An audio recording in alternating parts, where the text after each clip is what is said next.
સ્નેહના સ્પંદન સ્નેહના સ્પંદન.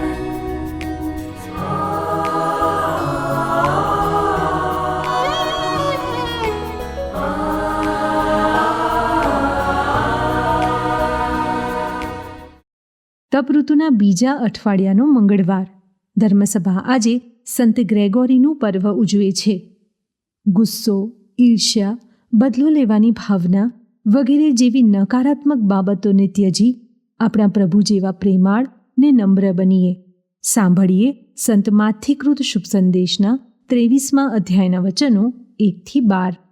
પછી ઈસુએ લોકોને અને પોતાના શિષ્યોને ઉદ્દેશીને કહ્યું, શાસ્ત્રીઓ અને ફરોશીઓ મોશેના આસન ઉપર બેઠા છે, એટલે એ લોકો કહે તે પ્રમાણે કરજો અને ચાલજો, પણ એ લોકો કરે તે પ્રમાણે કરશો નહીં. કારણ એ લોકો કહે છે કંઈ અને કરે છે કંઈ. તેઓ તો કમર તોડી નાખે એવા બોજાની ગાંસડીઓ બાંધી બીજાની કાંધ ઉપર લાદે છે, પણ એ ઉઠાવવા માટે પોતે એક આંગળી સુદ્ધા હલાવવા તૈયાર નથી. તેઓ જે કાંઈ કરે છે તે દેખાડા માટે કરે છે. તેઓ શાસ્ત્ર વચનોના મોટા મોટા તાવીજો રાખે છે અને વસ્ત્રોની ઝૂલ પણ મોટી રાખે છે. ભોજન સમારંભોમાં મુખ્ય સ્થાન અને સભાગૃહોમાં આગલી બેઠક તેમને ગમે છે. રસ્તે ઘાટે લોકો વંદન કરે અને ગુરુજી ગુરુજી કહે એવું તેઓ ઈચ્છે છે, પણ તમે પોતાને ગુરુજી કહેવડાવશો નહીં.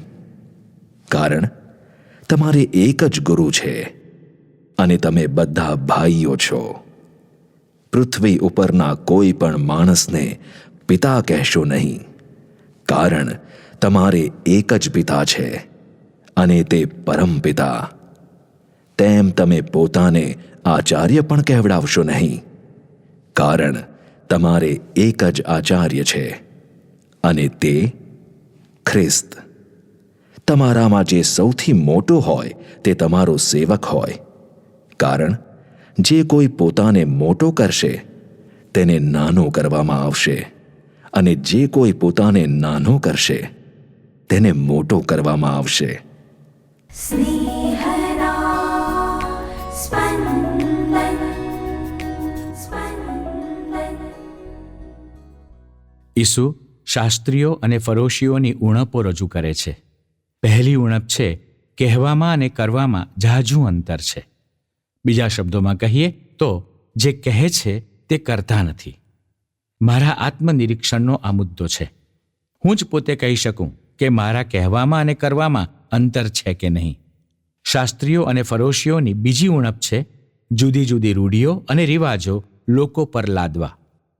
આ રૂઢિઓ અથવા રિવાજો પાળવા માટે આર્થિક બોજો હોય, સાધનોનો બોજો હોય.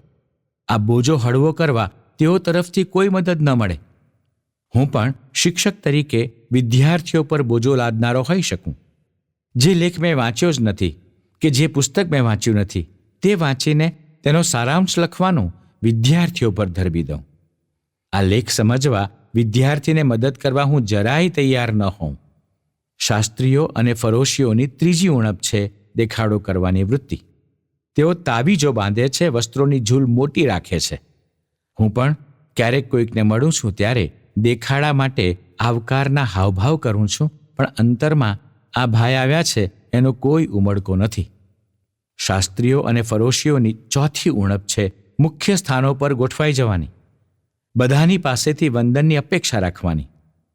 હું મારામાં ડોક્યું કરીને જોઉં તો મને ખબર પડશે કે માન મોટાઈ મેળવવાની વૃત્તિ મારામાં છે.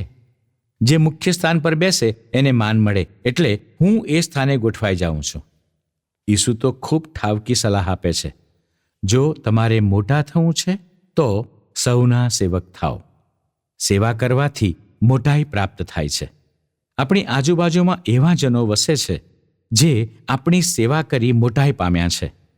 આ જનો છે આપણા મા બાપ, શિક્ષકો, જીવનસાથી. આપણને એમની મોટાઈનો ખ્યાલ આવતો નથી, પણ જ્યારે એમની વિદાય થાય છે ત્યારે પૂરી ન શકાય એવો શૂન્યાવકાશ સર્જાય છે.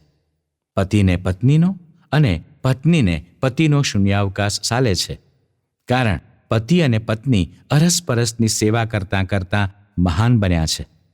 જે પોતાને મહાન ગણાવે છે એને કોઈ મહાન ગણવા અને એનું કોઈ સાંભળવા તૈયાર નથી.